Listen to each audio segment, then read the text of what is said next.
¿Es importante realmente que haya más mujeres en los ámbitos científicos? Porque yo os he dado opiniones, os he dado datos, pero podéis pensar, bueno, ¿qué más da?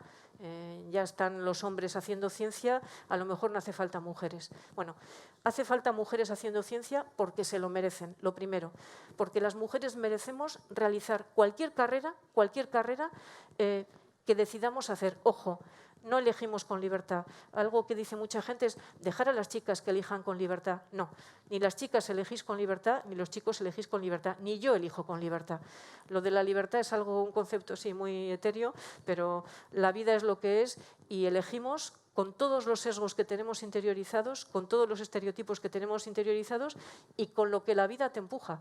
Ojo, que hay veces que te gustaría hacer no sé qué, pero no puedes porque no. Y después, porque durante mucho tiempo hay ejemplos, por ejemplo en medicina, en donde la salud de las mujeres ha sido y sigue siendo hoy en día maltratada.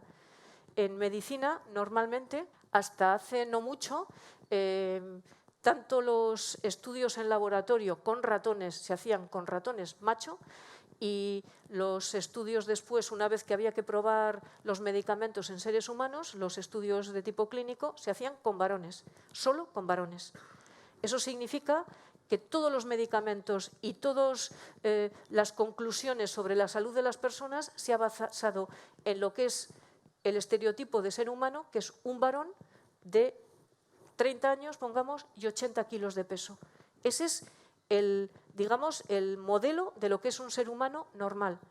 Y allí quedan fuera muchos hombres, por supuesto, no todos los hombres pesan 80 kilos y tienen 30 años, pero quedan en particular fuera todas las mujeres. Y eso, hay un ejemplo bueno, del que se está hablando mucho, menos mal, porque han muerto muchas mujeres por culpa de esto. Hay una creencia de que los que mueren por temas cardiovasculares son los hombres, estrés, tabaquismo, pues ese tipo de cosas, y las mujeres normalmente morían por problemas de tipo, bueno, siempre vinculados con cánceres de ovarios, tal. No es cierto. En todo el mundo se muere fundamentalmente por temas cardiovasculares, pero tanto hombres como mujeres. Y de hecho, las mujeres mueren más por temas de tipo cardiovascular que los hombres, bastante más. Infartos e ictus. ¿Por qué? Porque cuando se nos ha dicho a todos y todas cuáles son los síntomas de un infarto de miocardio, son los síntomas que tienen los hombres. Las mujeres no tienen los mismos síntomas. Los síntomas de los hombres en un infarto se llaman síntomas típicos. Y hay síntomas atípicos, angustia, como náuseas, no me encuentro bien, que cuando las mujeres en muchas ocasiones iban y van a un hospital con eso me encuentro Larry, no me encuentro muy bien, pues les dan un ansiolítico y para casa, no, les está dando un infarto.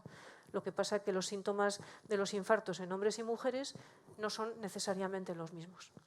Y otro ejemplo, este no es de medicina, este es de tecnología. Hasta hace no mucho tiempo, en los accidentes de tráfico con mujeres embarazadas, accidentes leves, de estos de choque que te salta el airbag, morían muchos, sin que la madre tuviera muchos problemas, morían los niños, los fetos. ¿Por qué? Pues porque a nadie se le había ocurrido que el cinturón de seguridad no hay que ponerlo para un señor de 70 kilos y un 80, o 80 kilos y un 80. Que hay seres humanos de todos los tamaños y en particular los cinturones de seguridad para una mujer embarazada tienen que tener otras características. Desde que la perspectiva de género ha entrado en este tipo de tecnología, hay muchos niños, muchos fetos que han salvado su vida. Y, por ejemplo, en el tema de la medicación, el 80% de los medicamentos que se han retirado en Estados Unidos del mercado es porque tienen efectos perjudiciales en las mujeres. Malas dosificaciones, insisto con el tema, yo peso, no llego a 50 kilos, si me tomo una medicación, por ejemplo, para dormir, un día que estoy muy nerviosa porque me ha pasado algo malo, me tomo una medicación para dormir y cojo el coche a las 7 de la mañana, seguramente no estoy en buenas condiciones. ¿Por qué? Porque he tomado una medicación que no me corresponde.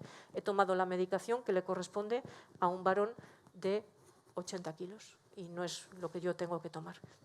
Perspectiva de género en medicina, en ciencia, que también ayuda a que los hombres tengan mejor salud, porque con perspectiva de género, algo que no se estudia mucho en los varones, como por ejemplo el cáncer de mama, Los hombres también tienen cáncer de mama, aunque no os lo creáis, también lo tienen.